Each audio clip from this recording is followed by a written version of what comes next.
Welcome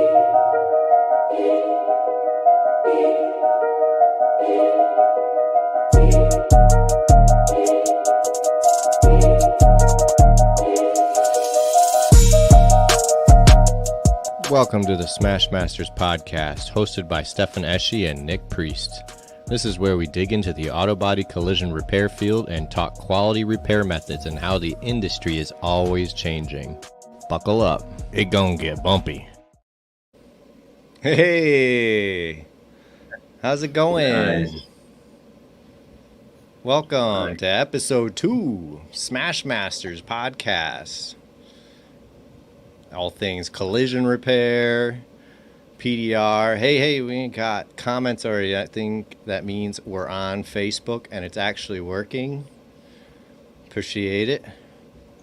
It's actually working this time, it looks like. That's nice. All right.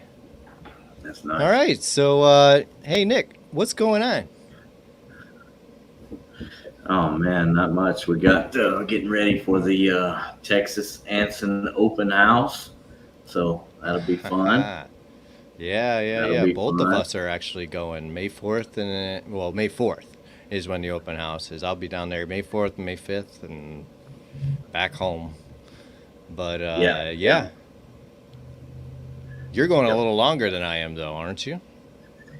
Yeah, I'm going to attend Gene's glute pulling class. He's got on the 2nd, so I'll be down there then. All right.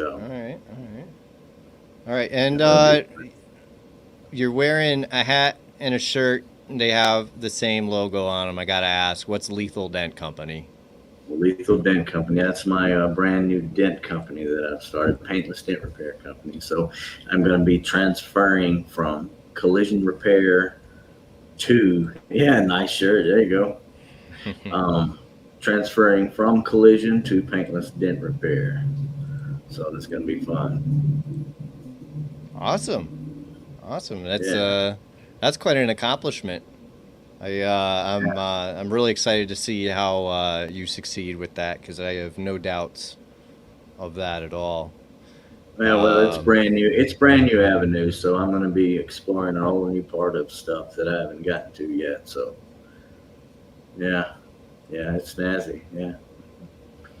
Well, I mean, speaking of names like that, I always wondered, how'd you come up with your social media name? I mean, you post on social media under Collision Tech Nick. How'd you come up with that name? Well, it's kind of a play on words, because my name is Nick, and I was a collision tech for over 20 years. And when you say it together, it's kind of like collision technique, but I just threw my name in there for fun. I like it. So. Yeah, it works though. It works. That's good. What's up, Josh? Yeah, we got Josh in here. Dylan. Alex. What's going on, everybody? Appreciate it, everybody.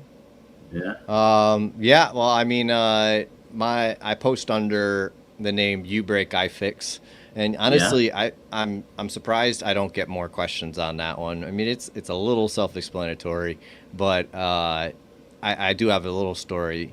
When I started in auto body, I was in teardown, so I was taking things apart pretty much. Yeah. And sometimes I'd be putting them back together. Sometimes I'd be taking apart used cars where I wasn't allowed to break anything. Well, sometimes things broke anyway, so I'd go to the boss, sorry, I broke it, and he'd go, let's walk out into the shop. And we walk out to Claudio's bay. And Claudio was a Brazilian guy that I worked with, barely spoke English.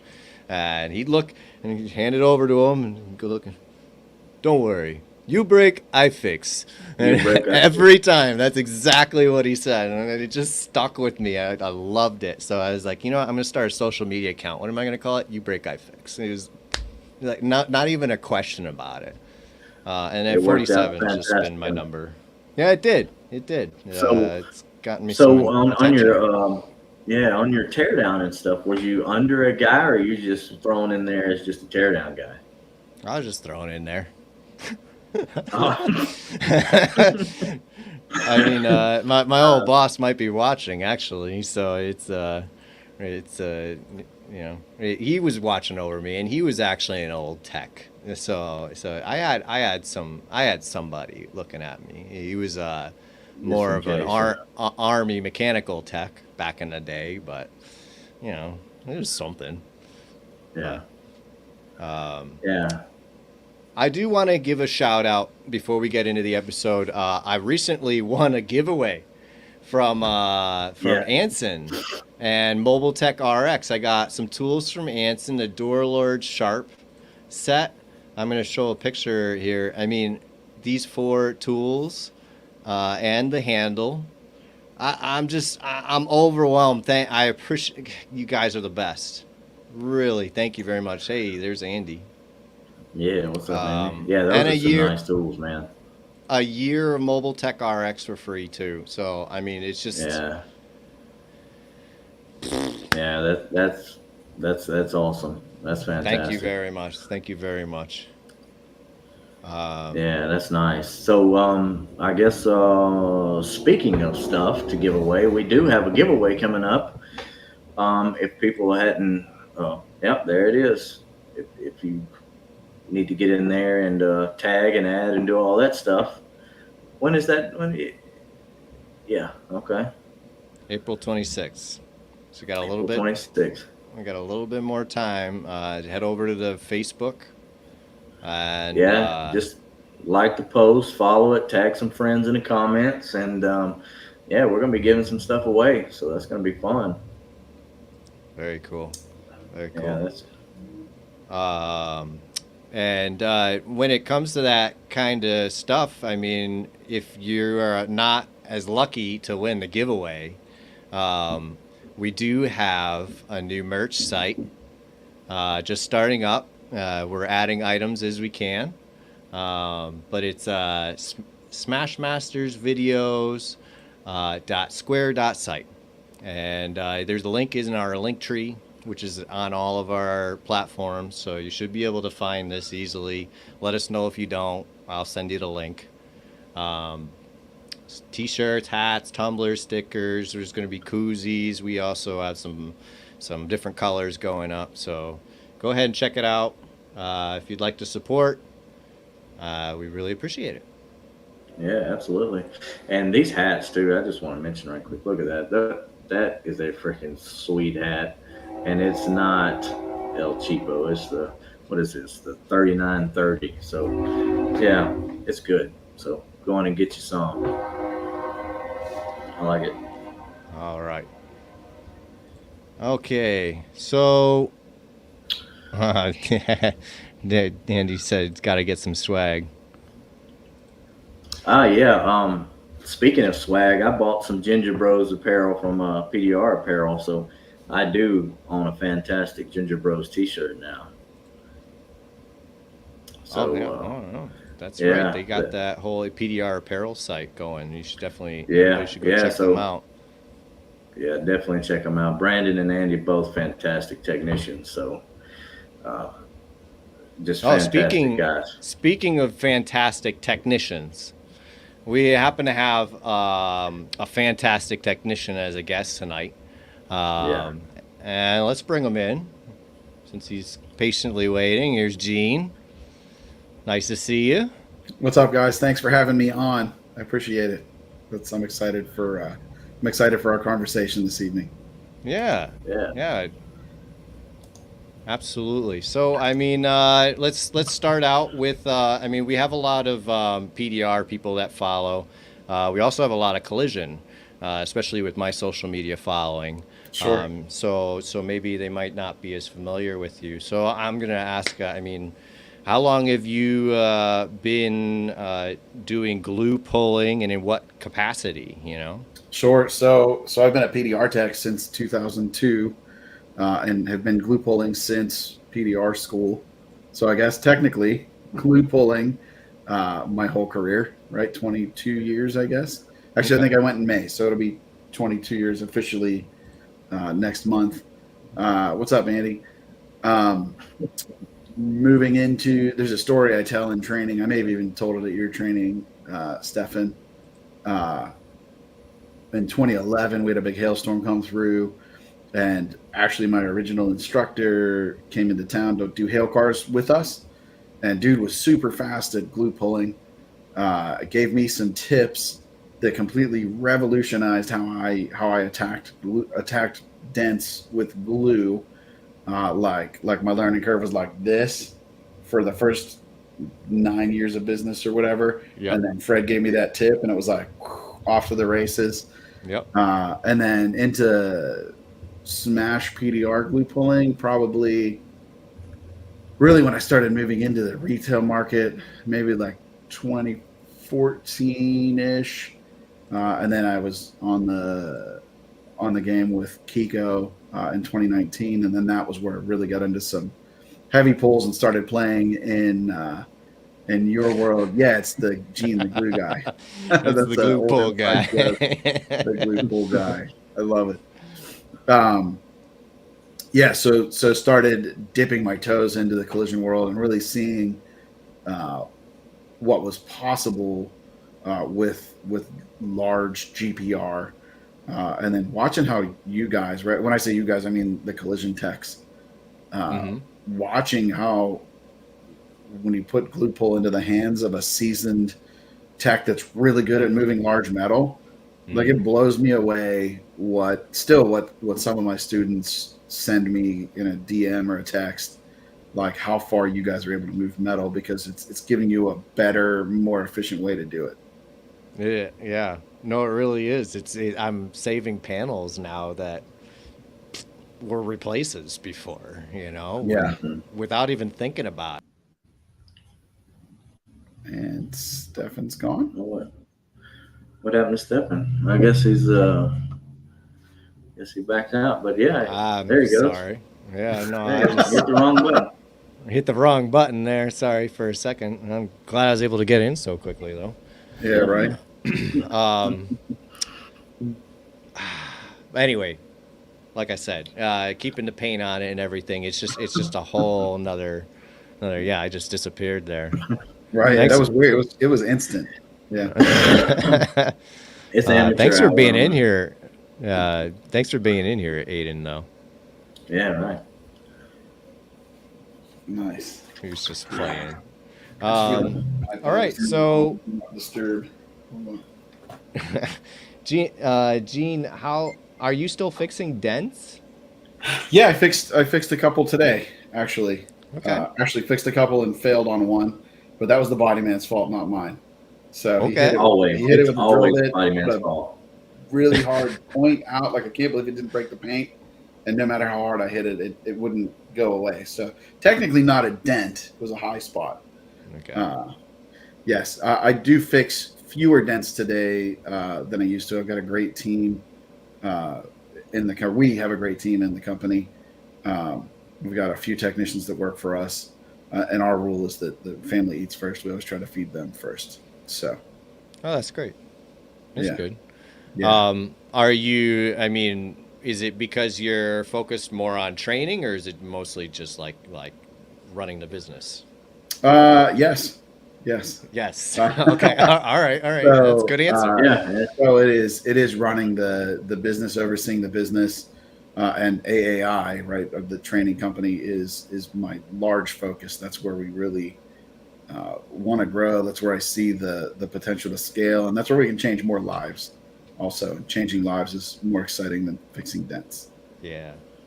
Yeah, I that glue would pulling agree class, the one that I went through with you, that has some phenomenal stuff in it. So a lot of years of knowledge packed into a course like that. So it's pretty nice. Well, thank you. I appreciate that. We put a lot of energy, time, money into that. Yeah, it was an undertaking. Are you passionate about training? Just a little bit.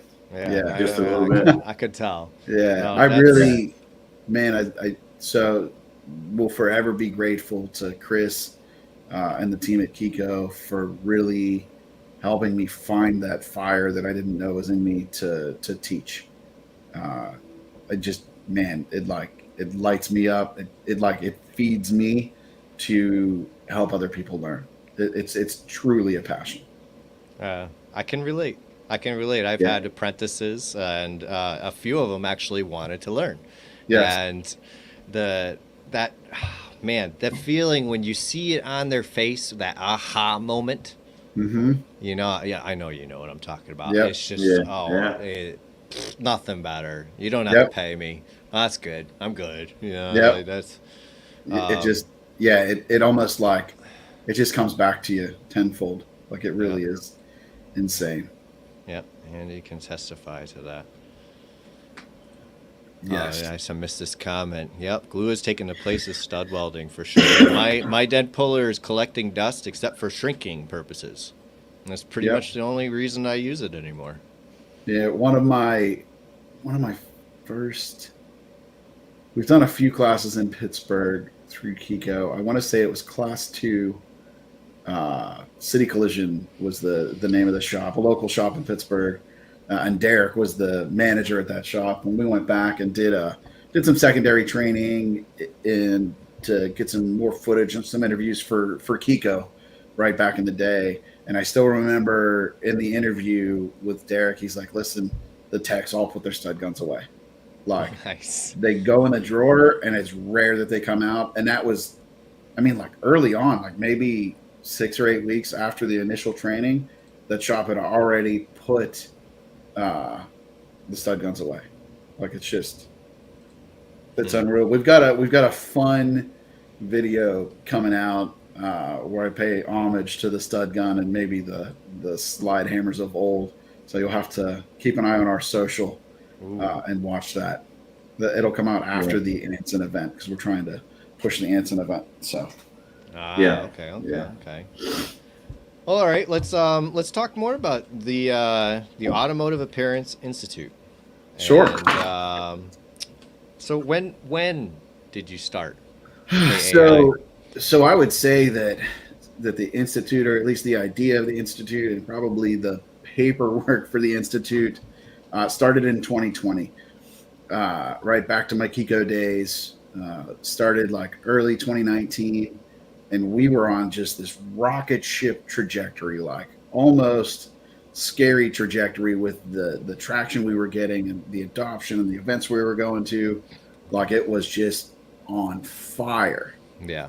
Then fast forward to 2020, right? COVID decides to show up, and like I went from flying all over the country to like laying off my PDR techs and canceling Kiko events, and we were like, what do we do?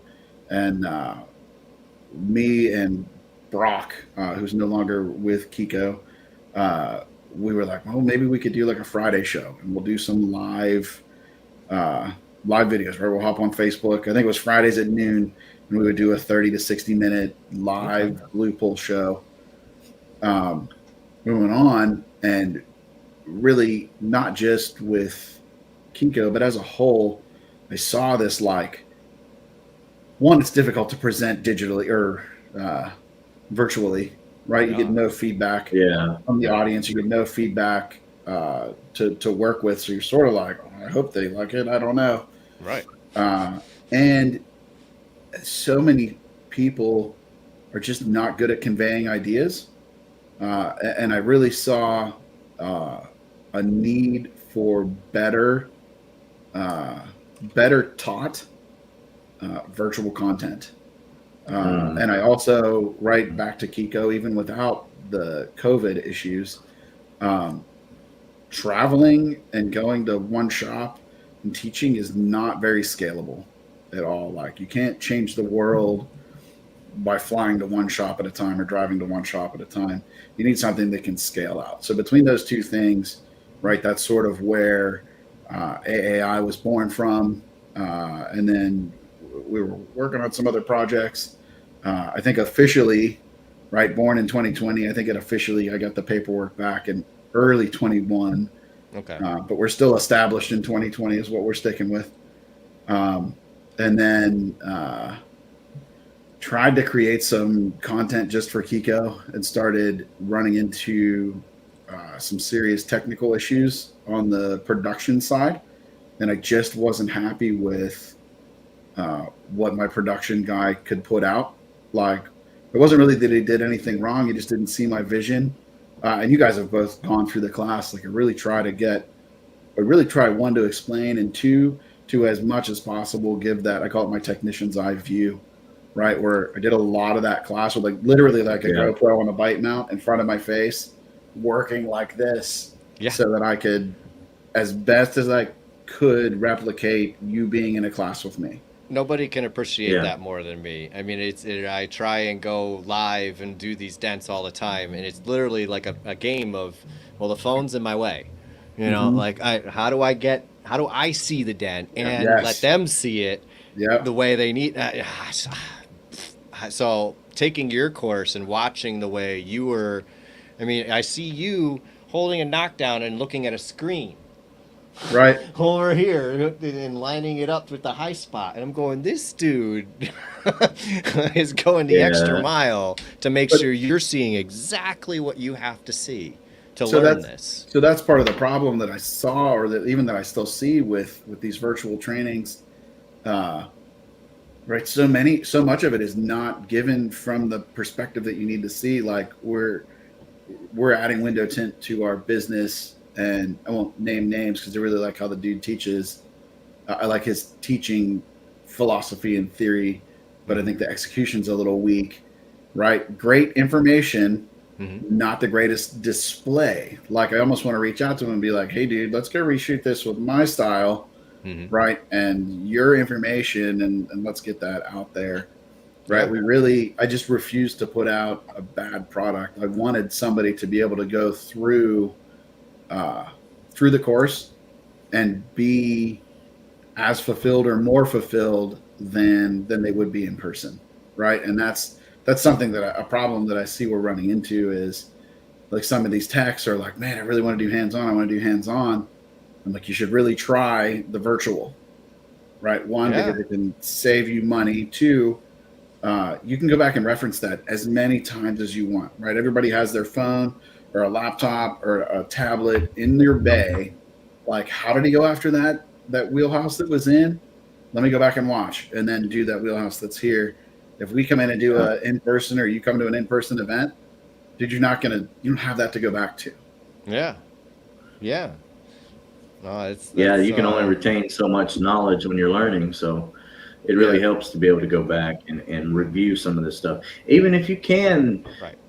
Retain a lot of knowledge and you get a little bit extra experience under your belt, and you start making these pulls, and then you can go back and rewatch that and either gather something from a whole different perspective that you didn't get the first time. So that's what makes that a good thing. Yes, absolutely. But there's that stigma that in person is better, and I wouldn't argue that I'm not better in person than I am online, right? I think I still probably deliver better in person. But I don't come back in person, at least not like logging into a website, finding where you want to see. Right. I'll come back as often as you want, but you're getting that day trip bill, and you're going to lose money on those jobs. Right. Yeah. No, I mean, there's pros and cons to both. I mean, with the virtual, you can go back and everything. With the in person, you get a little bit of in person feedback, But I mean, it's I still would stand by having done both of your in-person and your online course, that when I did your online course, it was like doing the in-person over again, and then a lot more. Yep. And that, I'm sure, it was your part of your goal anyway. Yeah. So my gut, like, we just we had an outline, not necessarily a script that we were going to shoot. Lined up the best cars that we could that were available, and at the end of the day, looking back, I think that it's probably, if I came to your shop and we spent a week and only worked on Blue Pole on great cars to work on, that's about what the masterclass would be the equivalent of. Is like, we would spend that much time together for me to download that much knowledge to you. Yeah. And and the pricing wise, you're going to get a lot more for your dollar for your program than you are for paying for a week of in-person training. That's correct. Correct. Yeah. So I mean, one person training is expensive enough. So 1 day training. Sure. All right. And I mean, we're not just talking about training also just for new technicians either. I mean, No. I took your training when I was 14, 15 years in, and it changed my life. I mean, so it's just I've always told every employer, every coworker, everybody, training is worth more than your paycheck. I mean, if you can just add it to the resume alone, if that's all you get from it, that's an amazing thing. But Absolutely. if you gain knowledge, you're just advancing yourself. You're investing in yourself, and if your employer's paying for that training, win-win. You know, Yes. Yeah, so it's it's a win-win. that's right. Yeah, you can't. Nobody can take your knowledge from you, right? Like if you bank that knowledge, it's in the bank forever, right? It really truly is an investment in Yeah, yourself. Like that sounds as cliche as what you just said a second ago, Stefan. Where right, it changed your life. The first few times we heard that at Kiko, we were like, "This guy came up to us at a trade show and was like, you changed my life." I'm like, "I heard that too." Right at first, you're like, "Dude, we're just showing you how to stick tabs to a car and pull." I But know. honest to goodness, yeah. it really does. And now, right It's in crazy though, hindsight isn't and looking back, we can see how it does change your life. It makes your job more fun. It allows you to repair more panels, right? Instead of just switching, like it lets you be a technician. It lets you feed that creative, you break, I fix Yeah, yeah, bug that we all have, right? We're all in the business because we like to do things with our hands yeah. and fix Yeah. things. This allows you to fix more things. And not only that, but in such a every time I'd weld that dent puller to the panel, I know what's happening on the back of the panel, and I feel Yeah. bad. You know, or I'd have to deal with it. If I can get to that spot, I'd have to deal with it. If not, I'd have to use cavity wax or some other kind. Yep. But it's knowing that I took major damage out and the back of that panel is factory. That's Yes. such a good feeling. I mean, it really Yep. is. I don't care if it's a Nissan Sentra or a BMW 4 Series. It's such a good feeling.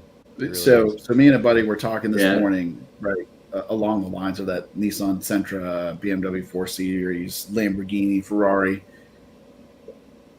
To the person that has that Nissan Sentra, that could be their Ferrari, right? That might be the best car they've ever bought in Right, the world. right, Like they might have saved up for it. Maybe it's a hand me down from the grandpa who passed away. right. Like treat every car with respect. Treat them all like Ferraris because they're somebody's Ferrari. If they own a home, it's their second biggest investment. If they don't, it's Right. their biggest investment. Yep. That's Yeah. that's what it is. You just you gotta treat it as such, as if it were your own, and you're putting your kids in it. Yep. Yeah, that there's not really OE procedures in PDR, but the rule that we live by at our shop is if I wouldn't put my wife and kids in the car, we're not doing it.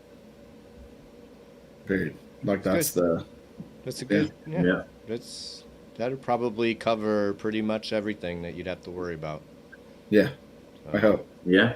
That'll get a And really, wide, if they put me wide on court variety. and I'm on the witness stand, and they're like, "Did you do this?" Listen, I put my wife and kids in the car. That's all I can tell you. Right? Like, I don't know, right or wrong. That's my answer. okay. Is that Yeah. sounded like you had something to say there, Nick? You good?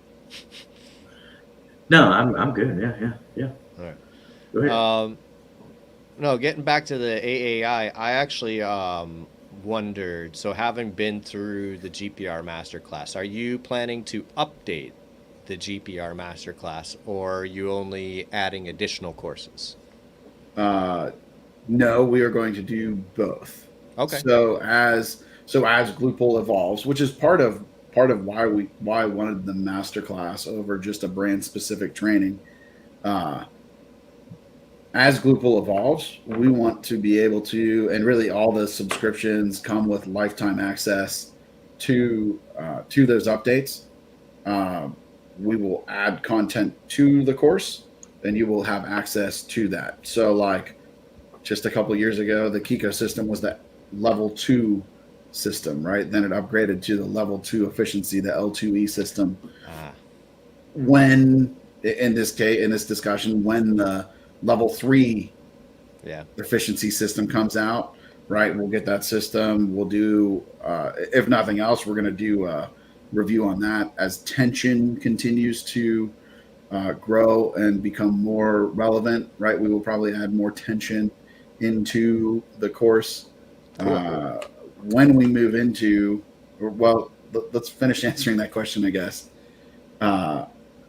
We also are planning on additional classes in PDR, in glue pull repair, and hopefully outside of there. Our motto, if that's a thing, is learn, teach, promote. Right. So learn is technicians to come in and learn skills, learn new skills virtually or in person. Teach is we want to help other subject matter experts produce their content and come into the space. I've talked to a lot of people over the years that are experts, and they want to bring something to the world, but the technology is difficult, the production is difficult and or expensive. We want to help produce and partner on those programs. And help bring them in, right? We have the website, we have the infrastructure to put that up, to put it behind a paywall. We want to do that. So that's the teach part of it, is to help other subject matter experts come in. So if you're a subject matter expert and you have a class you want to do, right, reach out. Okay. And then the last thing is to promote. So it's learn, teach, promote. And promote is to help other smaller brands that don't necessarily have the production budget or the talent to get in front of the camera and explain, right, to help them promote their product. Like I went up to Montreal to Cam Auto, and Charles is a spectacular dude. Cam Auto products are great products. Charles is not a promoter.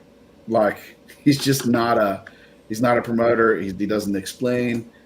So we went up, and part of the teaching was we helped him produce some of the explainer videos of his like the elite system, right? Working through that to help smaller brands, or maybe even larger brands that don't have the talent to do that. We've got a production underway for Dent Reaper, right? So keep an eye out for that. We'll have a series of videos coming out for John over at Dent Reaper on his tabs, and we've got some stuff in the works for Perfect Pull to get some how-tos set up for Mark.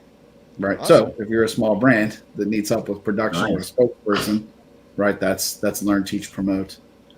And as far as producing more content, we are moving to a new shop. We're supposed to get the keys on May 6th and move in June-ish, June 1st, 2nd. At the new shop, we have a dedicated studio space in the back. So we will no longer have to shut down production operations or work at night to create content. We'll have a studio where we can create content sort of on demand. So we are hoping to bring more content to everybody through that new studio. Awesome. That's a lot. I'm talky tonight. Nice. Melissa says, "Don't You're ever." Good, man. No, I appreciate it. This is great. Yeah. No, this is all great information.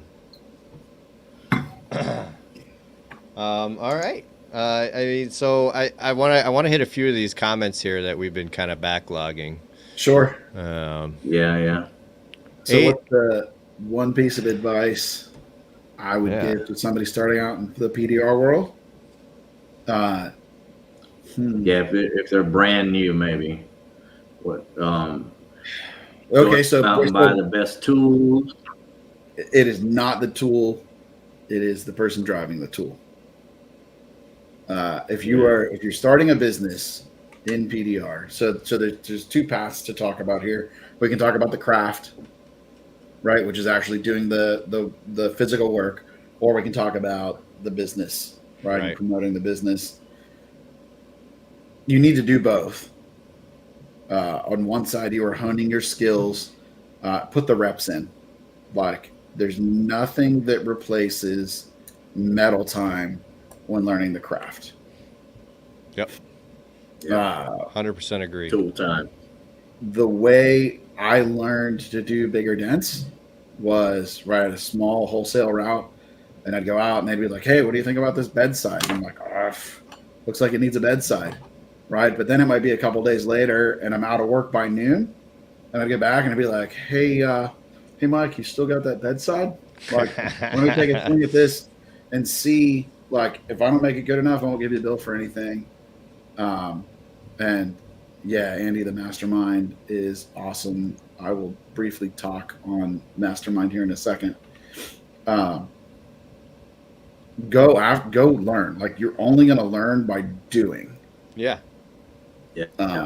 You can only watch so much, and yeah, you have to put time on metal. Like the metal theory is actually really simple, right?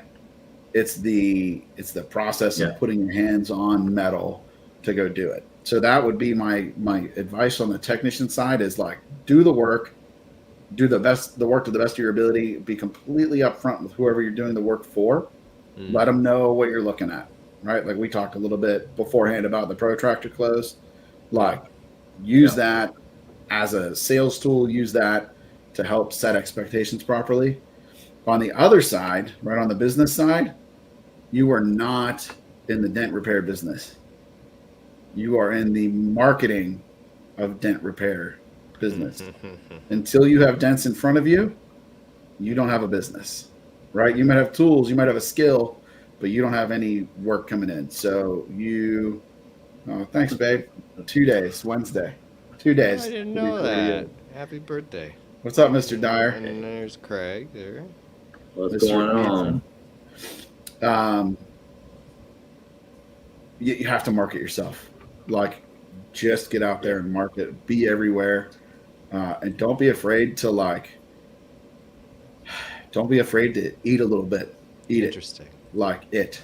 We'll keep this a G-rated podcast, but like, it's fine with me. Don't be afraid to eat a little bit while you're growing. It's just part of it. Right. So that's my 2 pieces of advice for somebody coming right out of the gate. That's good advice. Very good. So the mastermind, the mastermind, the whole theory of it is like to surround yourself with other people that are like-minded and trying to work on a product or a project or something. The theory is, right, when 2 or more people meet and put their heads together to work on an issue or work through something, somehow that mastermind, the third mind, always shows up. It's like the whole 2 heads are better than one. And you can mastermind on business. You can mastermind on repair techniques. I'm even kicking around a mastermind, a glue pull mastermind at Anson, right, to be discussed, but on Friday, right, sort of keep that in the back of your head. Okay. And we run a 20 group for PDR businesses, and part of that is we mastermind inside of there. And Andy is probably the biggest fan of the 20 group ever. I love to see how Andy's grown and how it's helped him. And it just, like, back to that whole passion for teaching, that passion for helping is right there. That's what the 20 group was born out of. And to see what Andy and Amanda have done with Dapper Dent is just, man, it just warms my heart. It just hits you right here. I agree. Yeah, I agree. He's been killing it with the videos too, man. They've just been they're hilarious, aren't they? Yeah. Yeah. He's really, really good. I've been fantastic. really enjoying their videos. Yeah, those 2 are a power couple for sure. In most cases, they have dent shop. Okay. I saw Aiden had a good question back here. Is glue pulling faster repair than dent pullers? What's the advantages of glue pulling? So, yes and no. I guess it depends on what you're going after. Yep. So the little story I tell to liken that to body techs, and I'm answering this in a body technician, or the way I would do a body tech, without going into the whole story. I was in Omaha in early 2019, like winter, nasty, Midwest, cold, 2019. Okay. Dealer group. They had like 4 body shops. So it was like a shop Monday, a shop Tuesday. So I walk into the shop Tuesday. Manager's like, hey, great, glad you're here. Need you out of here by noon. We're really busy. Thanks for coming. Go as fast as you can. So I get up, teach my whole class in like 3.5 hours. Boom. At the end of the class, the manager and the lead tech, they're like, "Hey, great training. There's this Mustang that we think might be a good candidate for glue pull. Could you take a look for us?" Sure. Let's walk over, check it out. Spectacular candidate for glue pull. In fact, borderline PDRable for myself, definitely PDRable for Bryce. And the tech had already straightened the wheelhouse out, like just a small pull to bring the wheelhouse over. Yep. And no real paint damage, maybe some scuffs. But like if that came to my shop, I'd be pushing it for PDR all day. We're gonna polish these; it'll look great. Right. Anyways, look at it. Great candidate. I said, "Listen, I'm yours today. Like I'm gonna go back and watch Netflix or take a nap because there's nothing to do in Omaha in January on a Tuesday afternoon." See you, Robbie. See you, Robbie. Yeah, I appreciate you hanging out, Robbie. I got to lunch at 1 o'clock, and I said, "Listen, I'm not going to do this repair. I'm not even going to tell you how to do the repair. I'm going to sit here. If you have a question, I will coach you through it. But I really want you to put it to the test." Yeah. So, and somewhere I've got a time lapse. I should probably find that and publish it. We sit down at 4:15, I think it was, if memory serves. He put his second coat of primer on. Right, looked great. Actually, straighter than the other side. Right, factory's not as straight as you think it is. Right, dude, really did a spectacular job.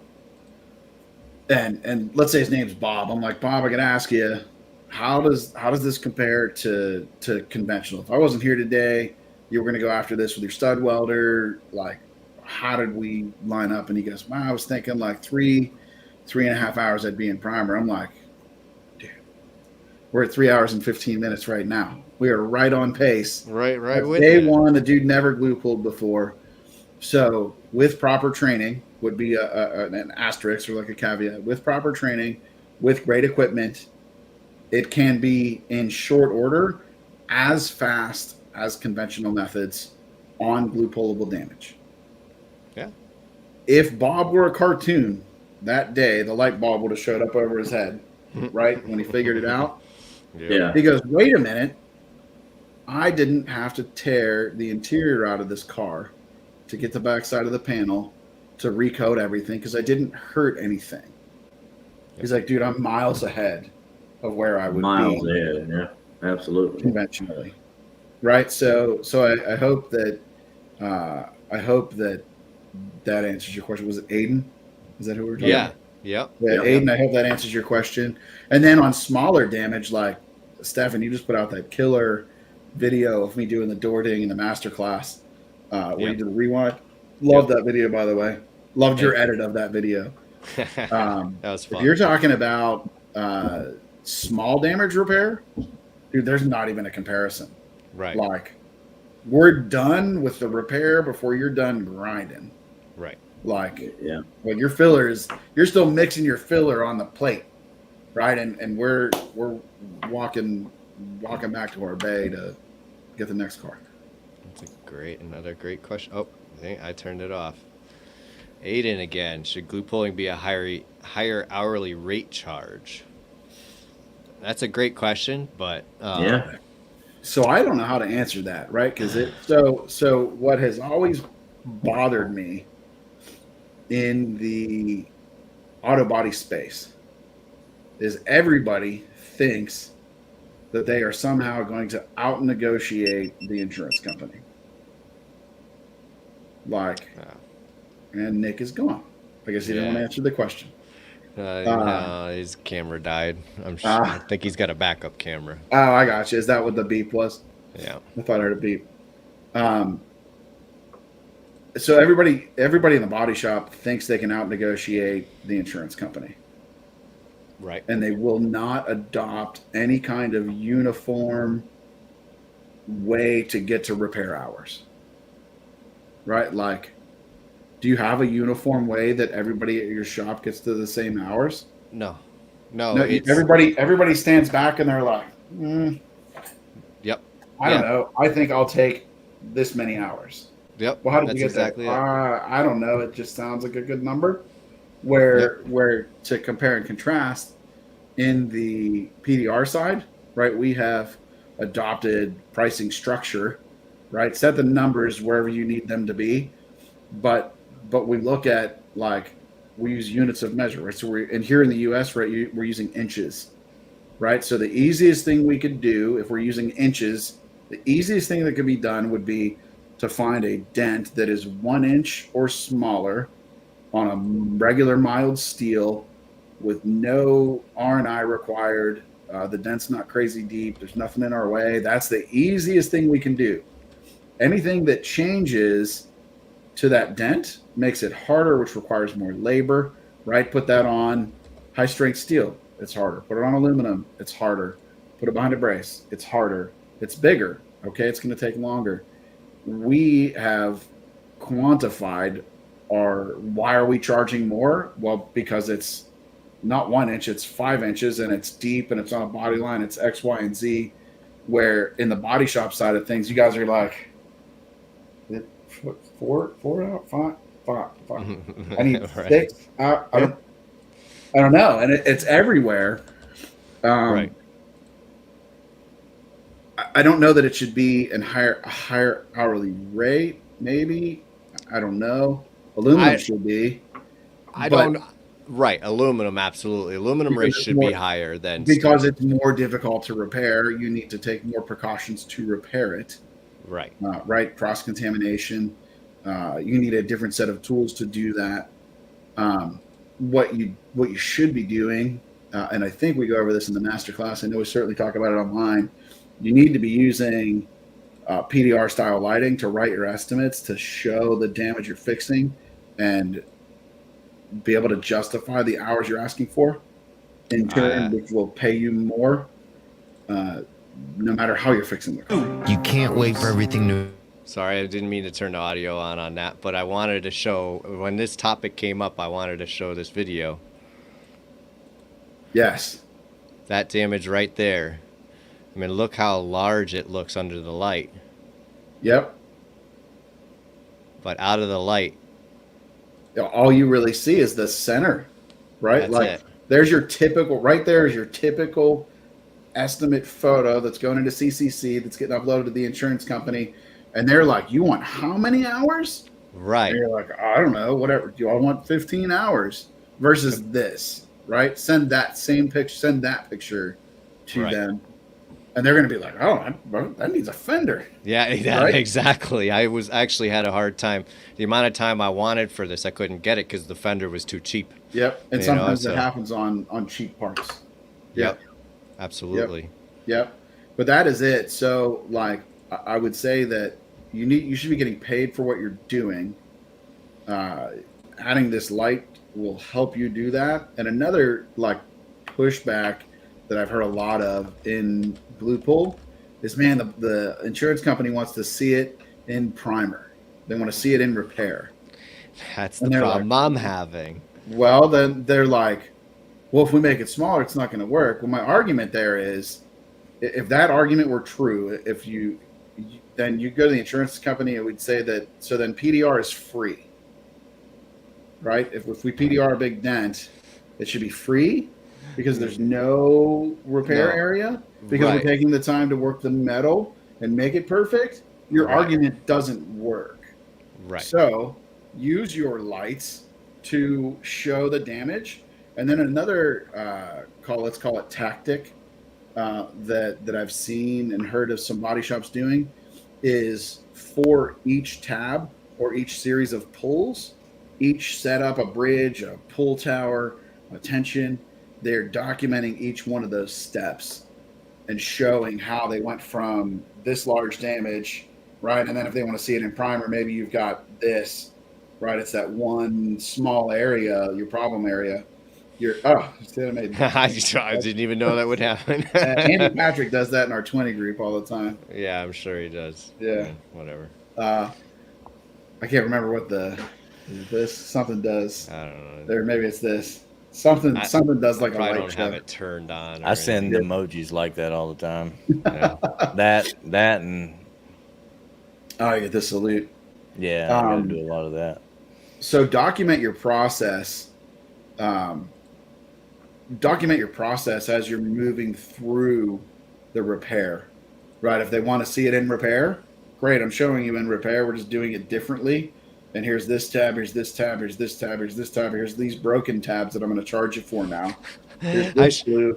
I Here's this show a pile bunch glue. of glue tabs that were ripped off the panel. Yep. I Yeah. take a picture of that. Yep. So do all of that. Every time I've gotten in that argument with an insurance adjuster, and I really try not to be argumentative, through discussion, we come back to, listen, if you can show it to me, then I can justify that. Basically, they need to justify it to their boss. So if you can take the time to document and show exactly what you're doing, that gives them the ammunition to go to their boss that's up their butt now, right? And they'll be like, no, this thing was bad. Like, I had to do it 40 pulls on that panel, right? Yeah, it was smaller. It's not this giant spot of primer, but look how much time he put into it. Right. I mean, so I'm dealing with the same thing, and I mean, I'll have guys. I'm also using pushing techniques, not just glue pulling, and so I'll have guys. I'll be pushing, and then some of my coworker will be walking by. I go, here, take my phone, take a picture of me pushing, and then they go to put a picture of me with the light pushing out a dent, and I put it in the file. This is how I went from that giant fender crease that I just showed. Actually, I've got the, apologize if this is loud, it shouldn't be. To be okay to live your life. You can never lose faith. You're not as far away from these dreams as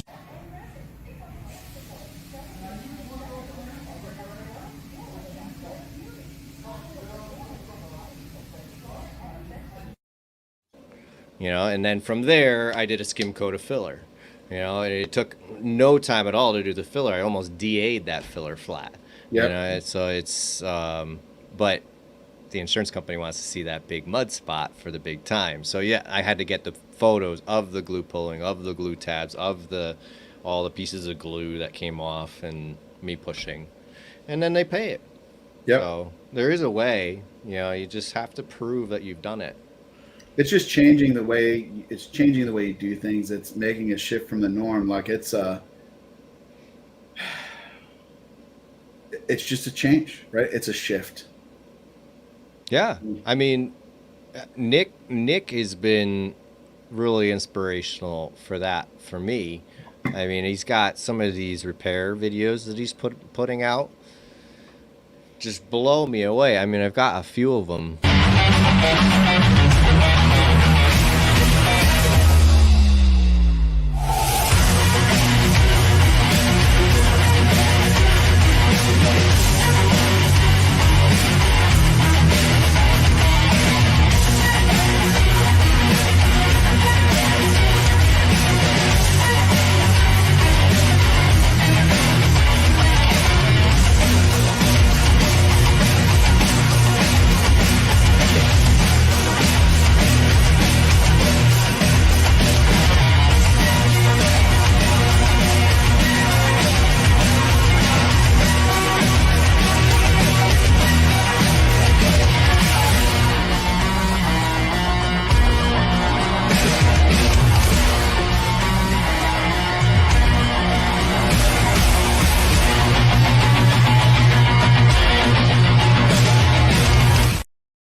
So, Nick, did that take you longer than we would have with the dent puller?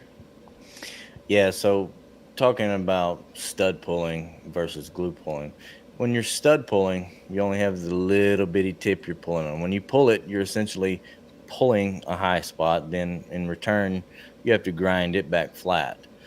When you're glue pulling, that whole tab is pulling. So that one move done 95% of that work. The rest of it was just grinding and getting it prepped for that one little skim coat, and then you're done. Yeah, that's where the glue really. That's where like Aiden was asking, is it better to glue pull or stud pull, or is it one taking over the other? Well, in that instance, glue pulling was just far better. Just way better. So. Yep. So when we're teaching, we're talking about that, comparing and contrasting. I always say that, like, both of us, right, stud welding and glue pull, we can both make a level repair. Only glue pull can make a flat repair. right? Yeah. Because if we bend down, if we look at your stud weld, it's not a flat piece of metal. It's up, down, up, down, up, down, up, down, up, down, Yep. right? Thin, thick, thin, thick, thin, thick. From where you grinded it flat, it might look good, but if we really like got is it a micrometer and we measured the metal, you're not straight. You're not the same, right? Glue pull is. Yeah. Yeah, it doesn't eat into the metal. It just Correct. attaches itself to the outside and pulls it uniformly. So Yeah, and really with proper technique and even some of the new glues like from Cam Auto, right? Direct to paint, direct to bare metal, right? You're still getting incredible pulls, whether you have the paint on the car or not. yeah. Yeah. I mean, that glue is amazing. It really is. I mean, I was having good luck with his regular collision glue on bare metal. Sure, that's because you had a good glue pull teacher. That is very true. But then when I went to the bare metal glue, I mean, it's just the power. I mean, I'm pulling high strength steel, with that stuff. So Me and a buddy, actually the guy that got me into the PDR business, he bought a '68 Jaguar, and like the front bumper isn't plastic; it's this big, like it's almost like a nose cone, and had a big old shove underneath. It was the bare metal glue is what we used to glue pull that heavy, like felt like a tank, right? Yeah. Two of us on the K stick, pulling as hard as we could to move it, and that bare metal glue, man, that's some tough stuff. Like really is. tough stuff. Yeah. yeah. Well, I mean, it's come in clutch a few times for me. I'll tell you that much. Nice. So I saw Tanya asked a question as a body tech PDR wife. She gets asked a lot: is it better to PDR your repairs or do collision repair? So the easiest layman terms to explain it would be open heart surgery being body repair. Sometimes you need that, but if they can go in laparoscopically and accomplish the same results, it's a much better approach. Yeah. So auto body is like open heart surgery. PDR is like a laparoscopic surgery, right? like So that. there's your easiest way to describe that. Yeah, I that's a like good that. analogy right there. I like it. And that's not to belittle body repair. I mean, like you need body repair. There's plenty that can't be fixed no matter what you do. I mean, But if yeah. you're looking like one or the other, and they're both a viable option, right? Like PDR, hands down, is where it's at. And on top of that, like if you can glue pull it all the way, that's the least invasive repair because then you're not even touching the backside. Right. Yeah, that's and that's the big thing. That's why glue pulling and collision repair is doing such a good job as it is, because of the least invasive properties to pull massive amounts of metal out and still be efficient. So, Plus, you're not as dirty as a PDR guy. yeah, I like that. That's right. Different collisions need different repair options. That's Absolutely. absolutely true. That's Yep. absolutely true. Well, that's like I always open my teaching, certainly my in-person teachings with the like, listen, just because I'm here to teach you glue pull repair doesn't mean that I'm telling you that glue pull repair is a be all end all. Another arrow for your silver.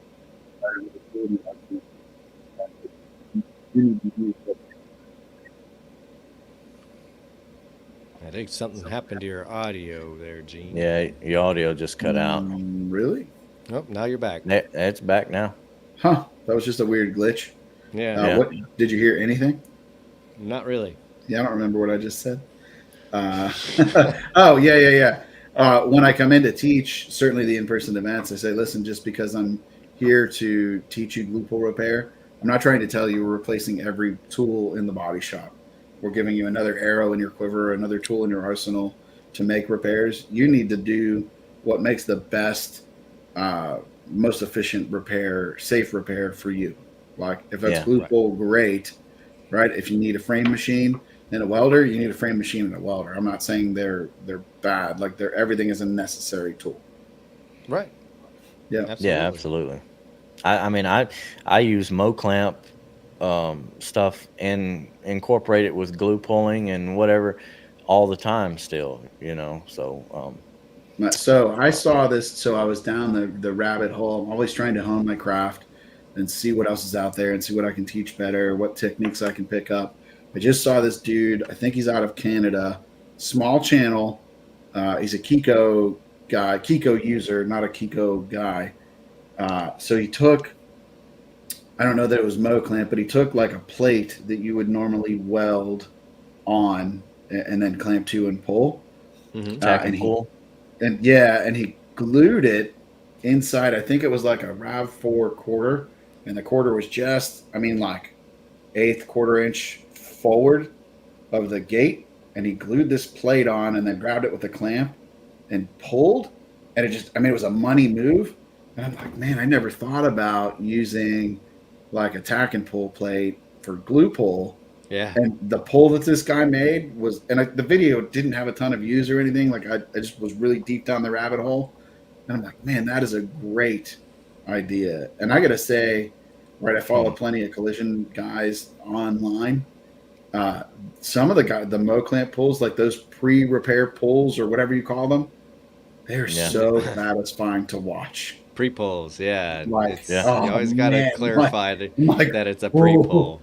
Me and Dylan, who's our creative, right, our production girl, I'm like, it was a Mo clamp video that did. I'm like, you got to watch this. And she's like, is that in real time? She's like, there's a guy in the back of that video and he didn't move. She's like, is that real time? I'm like, that's how they do it. And she was like, oh, that's just so good. It is my probably the favorite part of my job is So doing a cool. pre-pull. Yeah. Yeah, that's for sure. Yeah, I'm pretty sure you're talking about Eldar's video. Eldar likes to do a lot with these tack and pull plates and gluing them. And Nice. Yeah, so he puts out a lot of videos with those things. I honestly, I think they should be changed to glue and pulls. Right. It's a glue and pull plate. That's awesome. I have used them myself, gluing and pulling them. I fixed a fender on a car with the glued tack and pull plate and a quarter panel. So on gluing it on the edge. What's Eldar's handle? I want to make sure that I'm following him if I'm not. Eldar is Car Repair USA with underscores between the words. Mm-hmm. Go ahead and type your handle in Eldar so we can put it up on the screen. Nice. Yeah, that's cool. I love following that. And I love to follow good content creators. Like Eldar bought his own L2E kit. Nice. That's strong, man. You're not alone, Eldar. There's a lot of technicians that have done that. So we talked pre-show a little bit, and maybe that brings up a topic that I'd like to talk about that I think was on your list of questions, and that's with the masterclass. Are we going to bring it to individual techs, right? And I think that maybe I made an incorrect assumption and thought that body techs don't invest in themselves with training, and that the shops do all the training investments. Am I right, wrong? Where do I come down on that? Did I make the wrong decision? Or what? You guys are techs, man. You guys are my demographic. Where did I go wrong?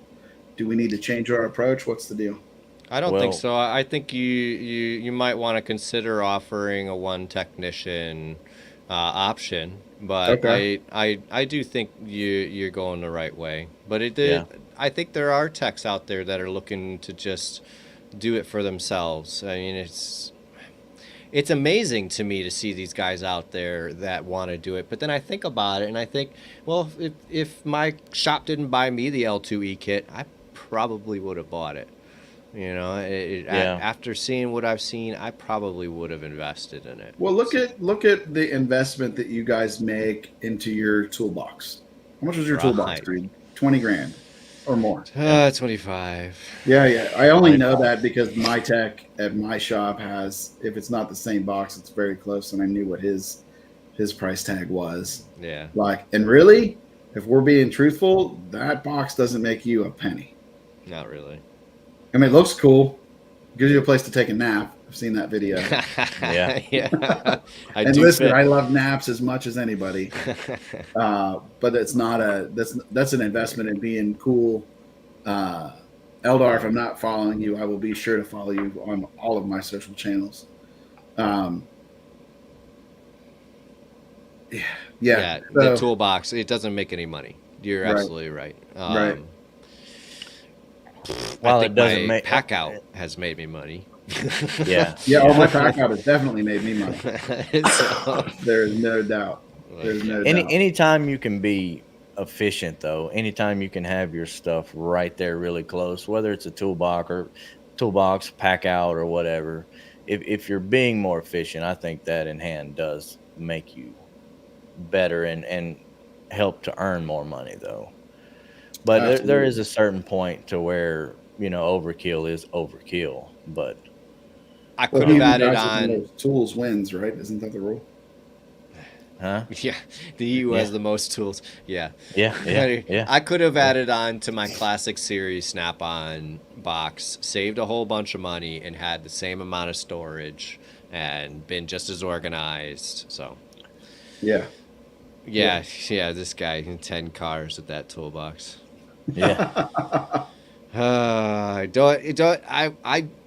admit it was a mistake, but you know what? It's paid off, and including all my tools, everything's paid off. So, and I financed through my bank, not through Snap-on. I did not pay 18%. Well, that's good. They try and get you that way.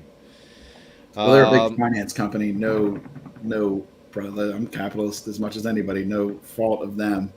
But yeah, they're making plenty of money to get that. That's right, babe. It does take a lot. It takes a yeah. Yeah, absolutely. Yeah. It absolutely does. No Eldar, doubt. watch my videos. I need new people. He's got good stuff out there. Well, I will go follow him. I've got a couple random questions for you. So Aiden, yes, Kiko is international. They're yeah. here in the U.S. They're in Canada, the U.K., Australia, and I believe India, but don't hold me to the India part. But they are worldwide for sure. I want to know if you have a favorite new tool on the market. Something that's brand new. You probably have it, and it's just every time you grab it, you're like, yes, I get to use it.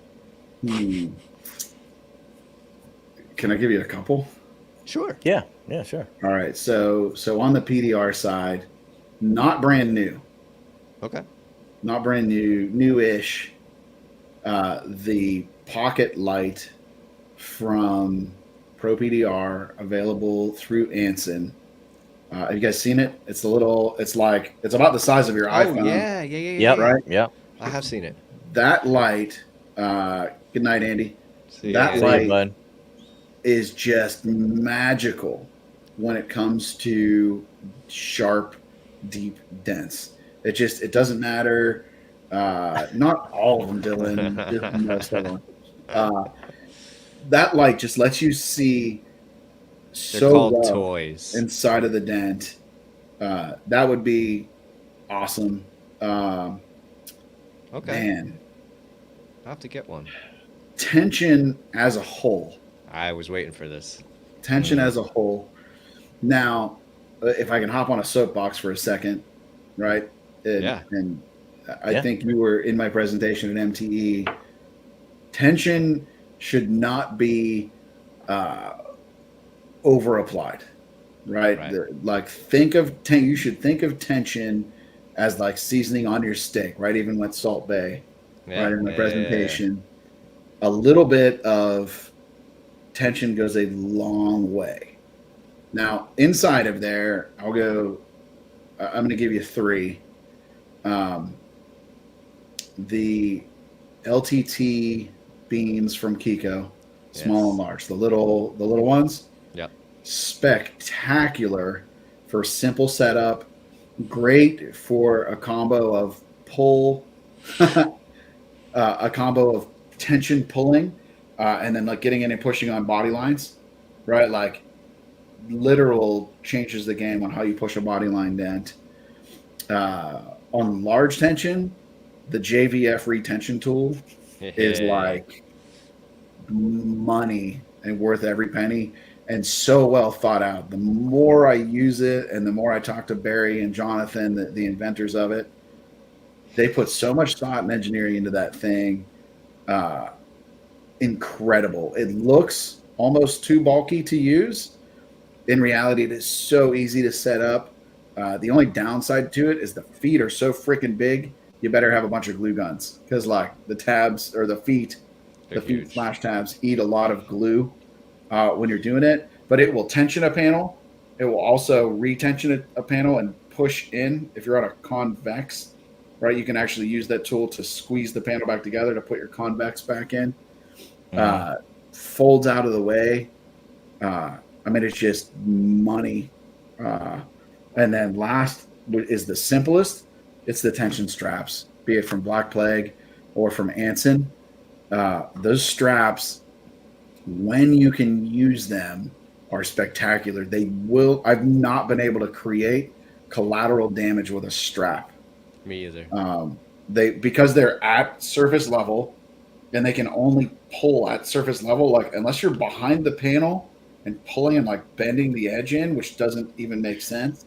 Like a crazy corner pull or something. But they just work so good and they're cheap. Like the whole giant set of Black Plague strap, it's not worth going to like Harbor Freight and buying recovery straps and cutting them up. No. Keith already did that for you and like burned the ends. Like buy his, support a small business, and he's not even charging like PDR tool money for them. No. And then the small tension straps from Anson, they're like inch and a quarter tall with a D-ring. Yep. Man, just those freaking things are fantastic. Yep. Yeah, those would be my tension's probably my favorite. Cold glue, dude, I could go on forever. There's so many tools have changed so much. There is so much good tools out there. When I was a new guy, our glue didn't even stick. You know how many times I've heard that? My kit is terrible. Those would be some of my favorite tools that I use. That just like I really get excited about using, for sure. Okay. Yeah, that's and great. Those new sharp warlord tools you got, man, like my elbows would probably not be in the bad shape that they're in if I had tools like that when I was starting out. I feel very lucky to have what's available now to me now. I mean, my wallet doesn't feel lucky, but although I won those tools. So yeah, that's pretty cool. That was awesome. That was cool. But no, it's I see what was out there with my training with David White. You know, he showed me what he used for years. You know, walking around lots, and it's pretty amazing the difference. You know, in tools now. So. Yeah. Have you played around with like the old Dent Wizard fog board? Have you tried to fix a dent with that yet? No, I was using some of his flat bars. That's about it. Yeah, flat bars can be good though, man. They're good for the shoulder. Like you get your body behind. Yeah. It, you know? What's that thing with the big wood thing on the end? Is it a moose knuckle or something, or what? I forget what he called it.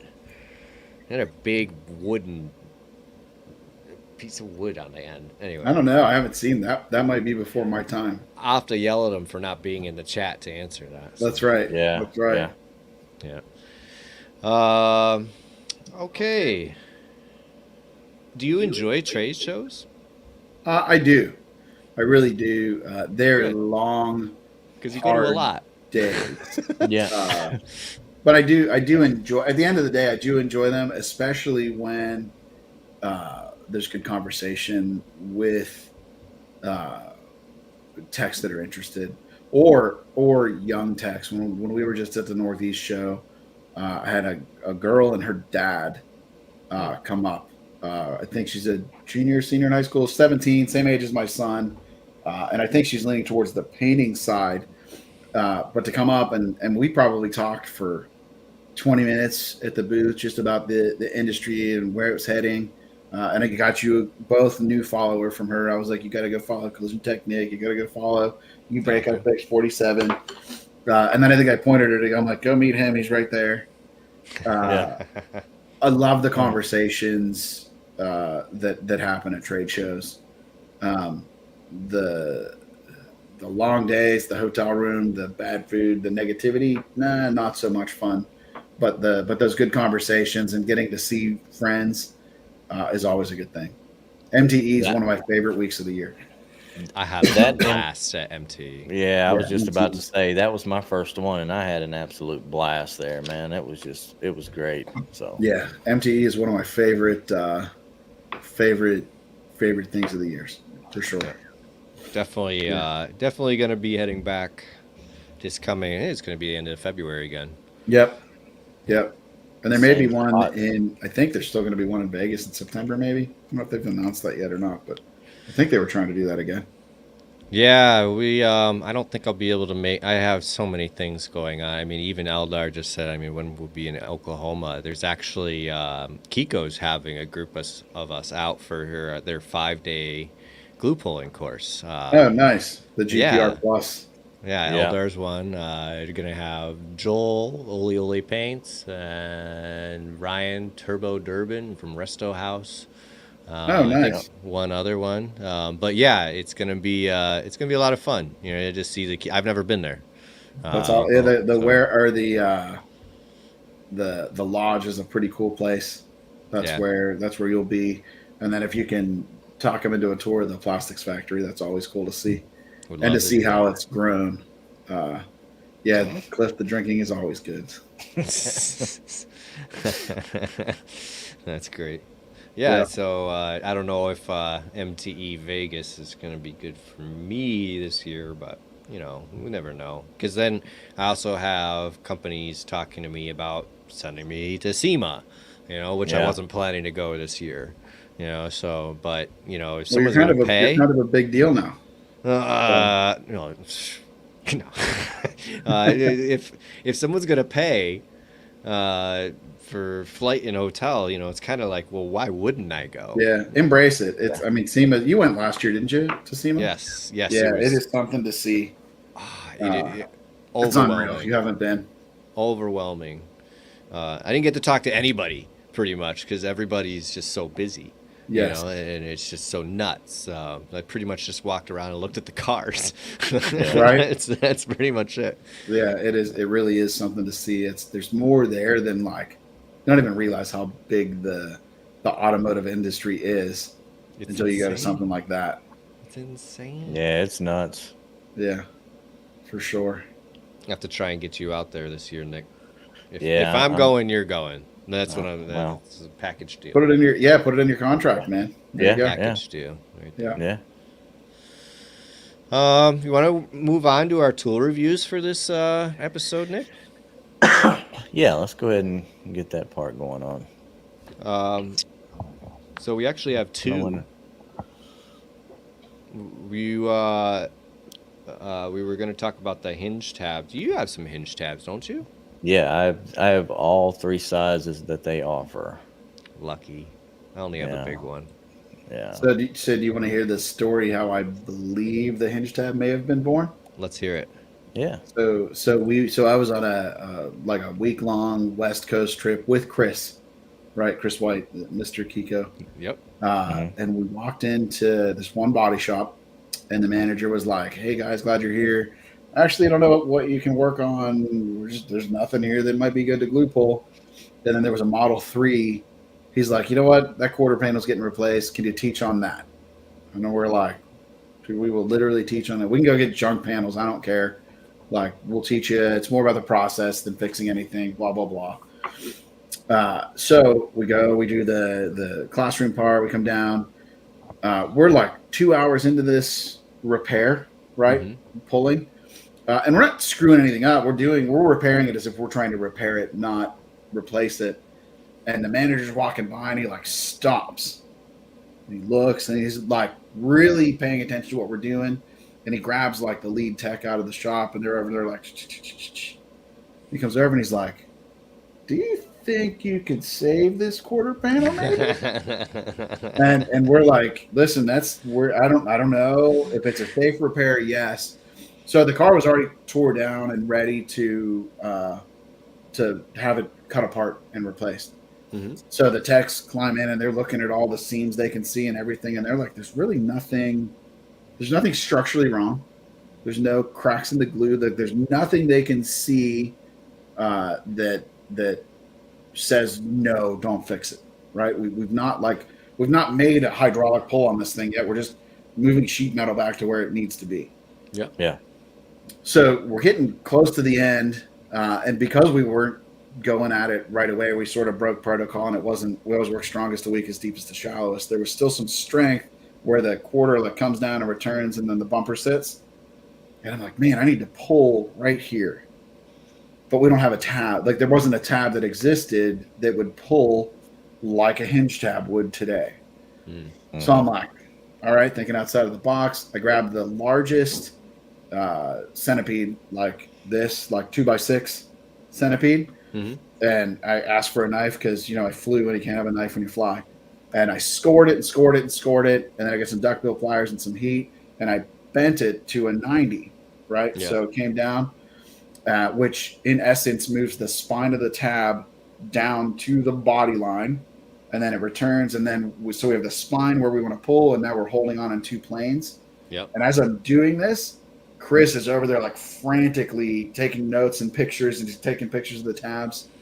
Now, it's a combination of that and the engineers that created the hinge tab, but I have to believe that tab modification on that day was the conception of the hinge tab.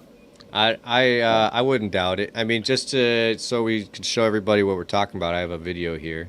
Yeah. Again, I'm sorry for the volume.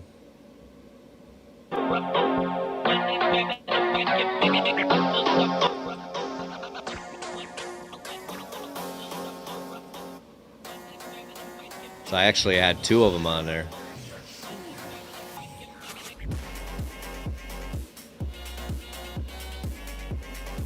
They wrote to replace it. Look at that. That is just money. It's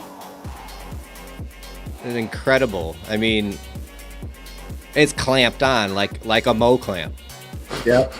Mm-hmm. That's my coworker. So it's his car I was helping him out on. Danny had just sent me these hinge tabs, and my coworker comes over and he's the one. He's like, dude, I got the perfect job for these new hinge tabs. So he got the pleasure of doing the repair, but it was nice to test out the tabs on. But they are just unbelievable. Yeah, the hinge tabs are unreal. Unreal. Did Yeah, you use them? Sorry, go ahead, Nick.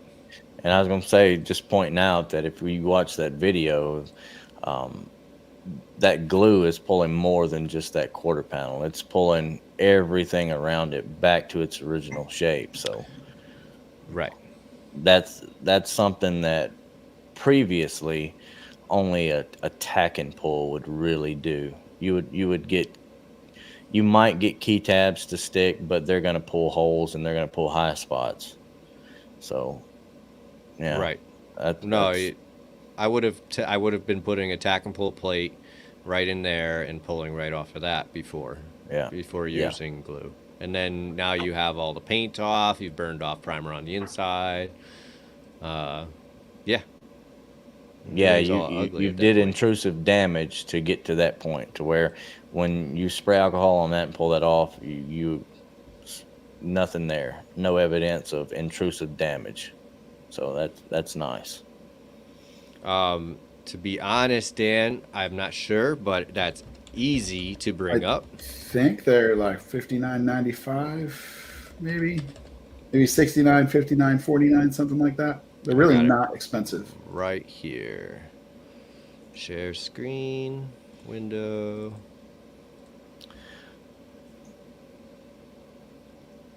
So the large one is 69, medium one is 59, the little one's 54. I was close. I said 69, 59, 49. I was only You off were- like $5. You were very, Yeah. very close.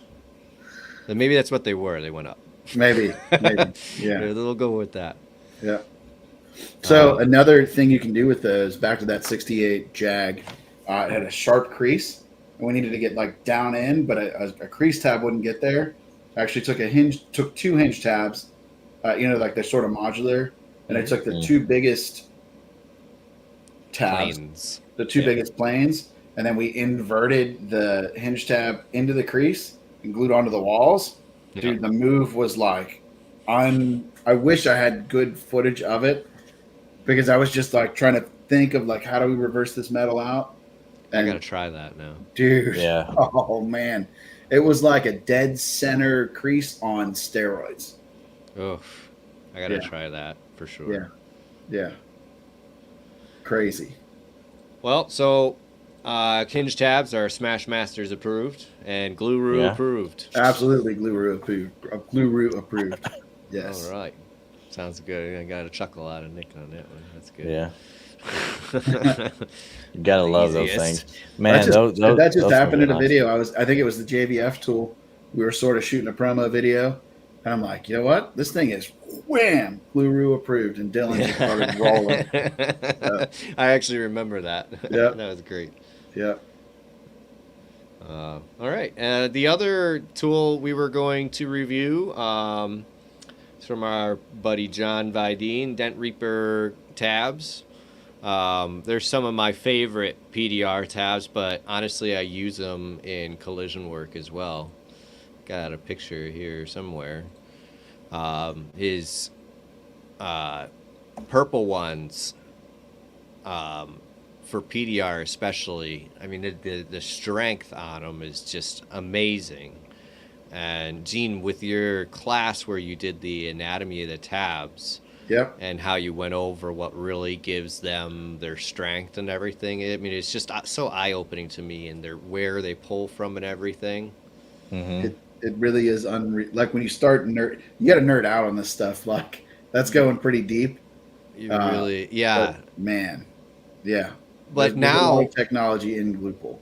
Now when I'm going for a tab, you know, I'm doing more than match the tab to the shape of the dent.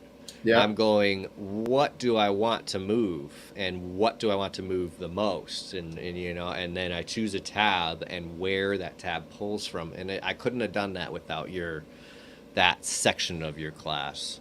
Yeah, that tab theory is it's a phenomenal piece of knowledge built in, so I enjoyed that part as well. So did you guys hear that? They said just go buy the class. Like that's what I just heard. Yeah, absolutely. I said it too. Go buy the class. Absolutely. Yep. TPRmasterclass.com. I mean, we did. You're even looking to push some PDR techs into collision work away from the small damage, aren't you? Correct. Yep. Yeah. Mm-hmm. Yeah. So it's like, and I tell the story in the class, or the analogy of like forever, our two careers have been walking down the opposite banks of the river, right? And as PDR techs, we're looking over at you guys and we're like, how did they fix that smash? Like, how'd they get that metal to move? And you guys were looking over and you're like, how did they do that without screwing up the paint? Like every time I try it, they're breaking it. And GPR is like that bridge that lets our two trades just come together. Yep. I hear so many PDR techs, they're like, man, I got to figure out how to do that glue so I can get the bigger smashes. I'm like, I made this class, go buy the freaking class, and it'll show you everything you need to do. Yep. Right. And then you guys are, I believe, Stefan, I know your stories here. Nick, I don't know about yours. By learning Glue Pull and learning to see and work on the paint and learning to read and see the nuances, that greatly sped up your adoption of push tools once you started to make that change. Right? Yes, absolutely. I think that the more I think about this, like on that deep nerd out level, I think that Glue Pull repair on the finish side may be the single best path into learning PDR. Yes. Yes, I initially learned glue pulling first before I dove into PDR. Yeah, I think, and I've seen it now with several people that have taken that path, and like we're not going. It's too long to go into this theory here, but like I really truly believe that by taking the time to learn that, you're taking like the really difficult part, the difficult half of PDR, and you're putting that off until you've mastered the easiest part of PDR, right? You're breaking, instead of trying to learn everything all at once and drink from a fire hose, you're learning to see and work precisely on the paint before you add the difficulty and complexity of wiring your brains to talk to your hands super fast and see that subtle little tip behind there, right? You're, instead of trying to learn that all at once, you're breaking it down into 2 sections that are easier to eat, and you'll be a better, faster tech by going through glue pull repair first. Yep, I couldn't agree more. I feel like I had to step up learning, pushing. I mean, not only for my body knowledge, but just the fact that I had glue pulled for almost a year before even diving into pushing tools. And what's nice about that is, right, for my whole PDR career, it's always boggled my mind that more auto body techs back in the day didn't have push tools to like even just rough stuff in. Like I couldn't believe that more PDR techniques weren't applied to auto body. And now with the advent of glue pull, like it's just a no-brainer to take that approach and then move into pushing. And on the body tech side of things, it makes the barrier to entry into PDR easier, because you're not like so I was a detailer, not a body tech. I basically walked away from my detail. I say business, but it was just a little shop. It was nothing. The guy that worked for me, I'm like, here, you do this. I'm out. I got to do this dent stuff. I had to like burn the ships and jump all the way in and figure it out and go from like a good income to like, I literally delivered pizza at my buddy's pizza shop to keep some money coming in while I learned PDR. If you take this glue pull, the GPR first approach, I need to mark that down and go get that domain before somebody else does. Yep. When you take that GPR first approach, you can, one, get paid to learn that at your job where you're already working, right, for a body tech. Do better work at your job while you're learning, and then slowly introduce push tools to it, right? And like you're getting paid to build your skills up the whole time instead of paying to build your skills up. Yeah. Yep, getting paid to build your skills, getting the time behind the tools, and really learning what metal will do, whether it's mild steel, high strength, or aluminum, or whatever you're attacking. You have to attack them in a little bit different fashion each one, but you wouldn't know that if you didn't have all that time behind the tool. You get a couple of those fails, and then you start building up a few wins, start feeling confident, and then next thing you know, man, you're on the hunt to buy more tools, more stuff, and that's what I did anyway. So it's been a long time for me. I would imagine that both of you can still remember this. What was it like the first time you got to that paintless level with glue on a dent? Not blockable, but I mean, you were like, it needs nothing. I'm there. What did that feel like? It is amazing. Yeah. Yeah, it is. It's you fail so much at first trying to figure this out, but it's just like you come back to it one day and it just starts happening. It's like your mind resets itself and you're like, man, and then you start building it, and before you know it, you're cracking out these nice blockable repairs, and it's great. It's fantastic.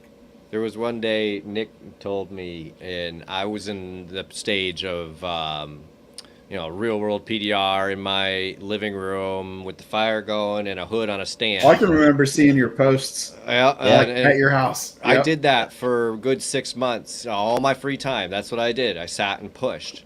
And I tell you, none of them came out well. Like, for the guys that are trying to learn, Stefan, what did you just say? None of them came out well. Doesn't matter. You spent 6 months in your living room pushing on metal. Right. That is what you have to do. You have to be determined. Push tools. There's no substitute for metal time. None. Right. When I wasn't delivering pizzas, I was at my mom's house in the garage on a junk hood that I got from my buddy's body shop. Yep. And I would beat on it and I would try to I wish I'd have saved it because there were holes in it where I'd get frustrated and I'd take my pointy snap-on hammer and I'd beat a hole in it. I'm like, if I can't fix it, nobody's ever going to fix it. Oh man, that's Yeah. great. But that I've is had it. a Like, few that I wanted to do that too. Yeah, I did it. I'm like, you know what? Nobody's going to fix this. No, it wasn't Yeah. somebody's car. It was I a mean, junker, it's just I'm all in the middle of that part, and Nick goes to me and he goes, PDR, once you get it, it's just gonna click, and then you're just gonna get it from then on. You just work on it, and I was like, you're crazy, you're crazy. And I got to a certain point. It came down to, hey, we have this door. There's a ding on it. Do you think you could take it off? And it's like, oh, okay, real time. This isn't the hood in my living room anymore. Now we're on an actual customer panel. So I gave myself a whole day for this little ding, and and I did. Thoughtful. I took a lot of it, and I was down with that little pit at the end. And it was actually John sent me a Reaper rod, and the difference was I didn't have many rods, so the only rod I had that could reach was on an angle, so it was pushing up like that, and I couldn't get the pit up. But his Reaper rod was pointing straight up. I'm not with the camera here. Yeah, I know So- what you mean. Yep. So with the direct push on that pit, I got it out, and of course there was a little detail. I did a little buff, and it's like, oh my God, the dent's gone. Isn't that awesome?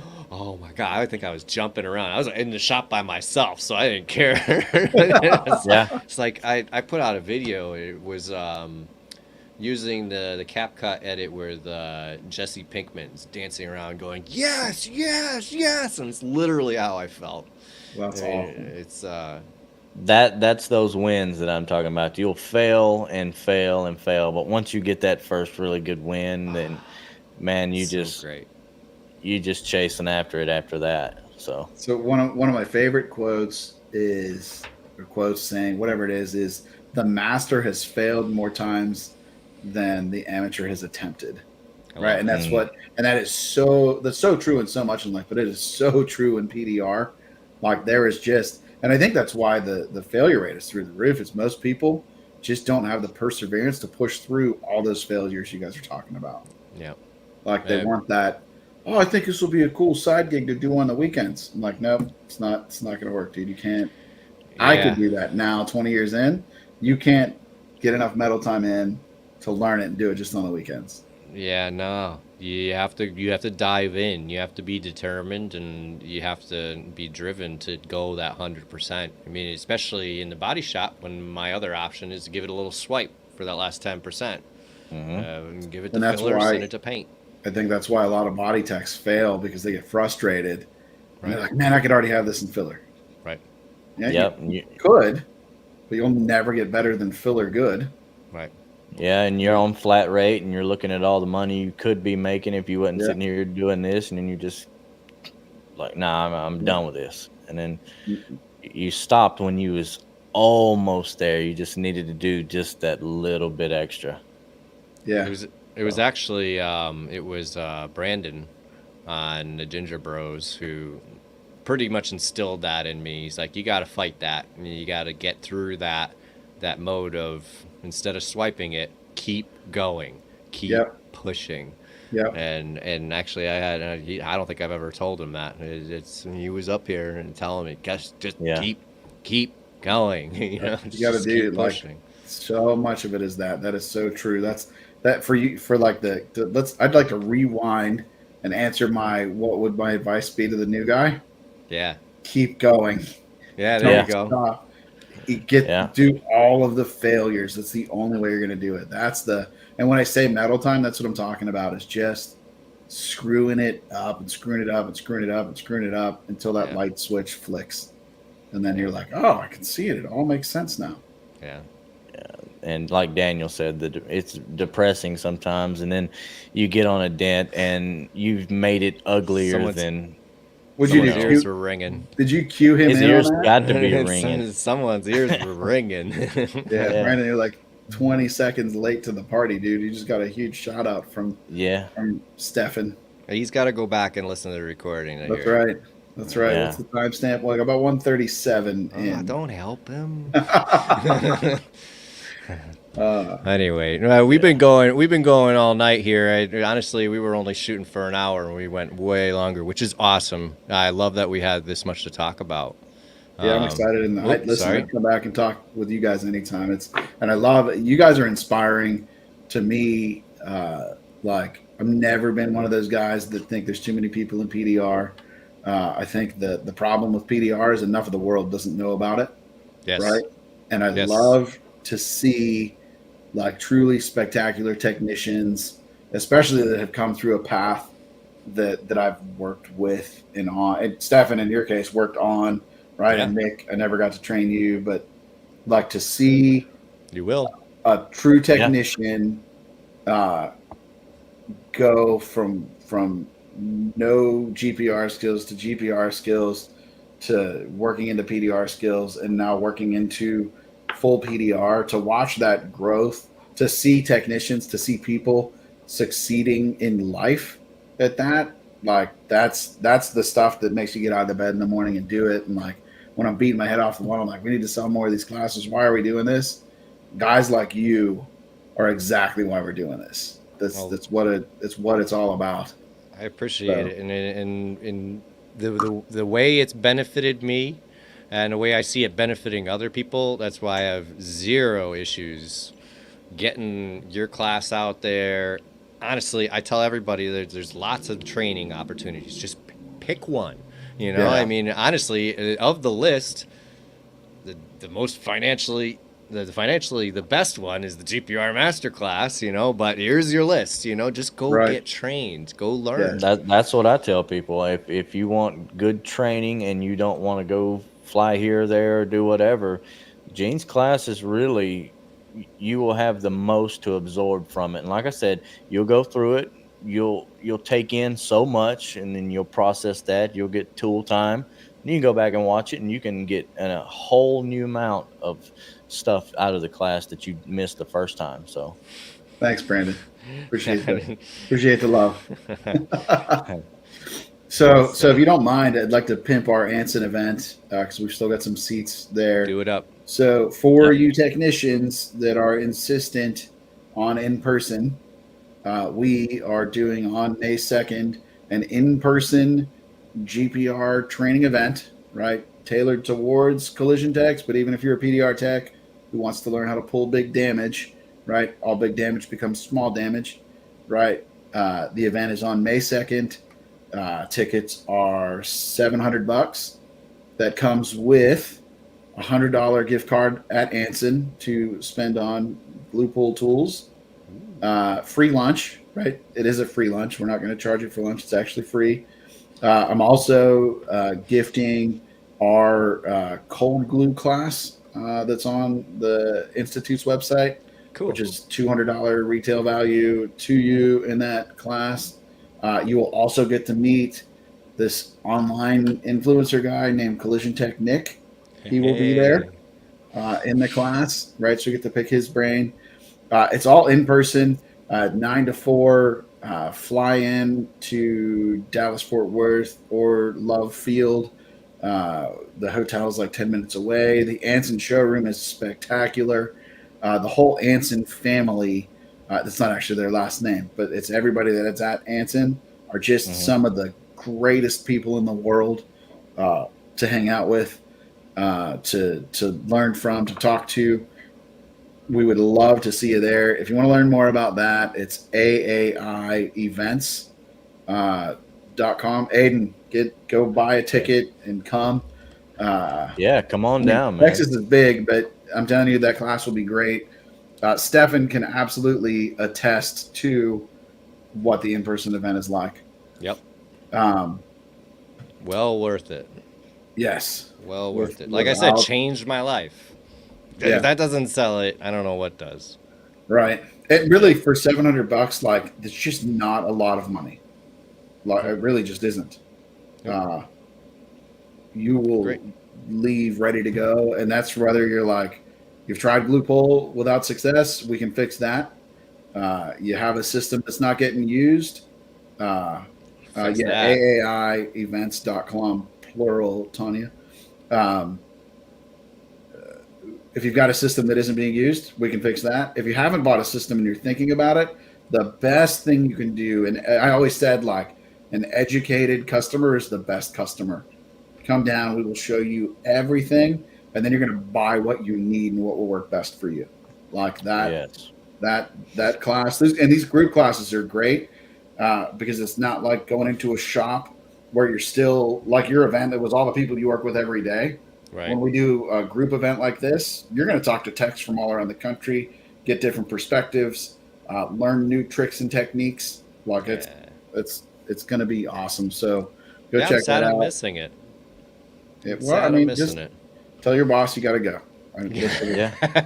It's training. Yeah. And then you guys really got my gears turning. We are going to figure out how to do or which way to do a single license for the masterclass. And I will share that info with both of you guys, and you can put that out to your people. We'll figure out something. I think that'll do some. There's a lot of motivated guys out there, so I think that'll make some. Yeah, we're gonna figure out what that looks like and make it happen, and I will help spread the word of that through you two guys and the show, and I appreciate the platform and all of this. This has been great. No, we appreciate having you on. I mean, I'm going to throw you back in the back room, and we'll talk to you in a minute. We're going to wrap up the show. Sounds good. Thanks again, guys. Thank you so much. I really enjoyed this conversation. It was as good or better than I'd hoped it would be. So, thank you. That's the compliment. Right. Yeah. Well, what do you think, Nick? This is a pretty good show. I think we had a failed camera. We had a leave and come back Stefan, and but I was back like that. Yeah, I didn't even know where my camera was, and we have 2 hours, and we were only shooting for an hour, so I think we did pretty good, and I think a lot of people enjoyed it. So yeah, we had lots of people viewing. Thank you very much to everybody who hung out. I mean, especially still, it's late, and we got 11 people watching. Thank you very much. Appreciate it. Yeah, think about Clive here. It is 2:30 where he's at. So I mean, big congrats on him for staying up and checking us out, dude. Yeah, he's awesome. And if you don't already, go follow Just a Panel Beater on Instagram, TikTok, and everybody. That's our buddy Clive. He does some amazing body work over there in the UK. Absolutely stunning body work. Follow Eldar and Daniel Krause, Southwest Michigan PDR. Fantastic PDR tech, and he was a collision tech too. So, thank you, Jamie. Thank you, Daniel. Daniel wants to play Call of Duty. Daniel does want to play Call of Duty. 16 days, 11 hours left. Yeah. All right. Well, thanks everybody. Yeah. I mean, there's nothing more to say, but.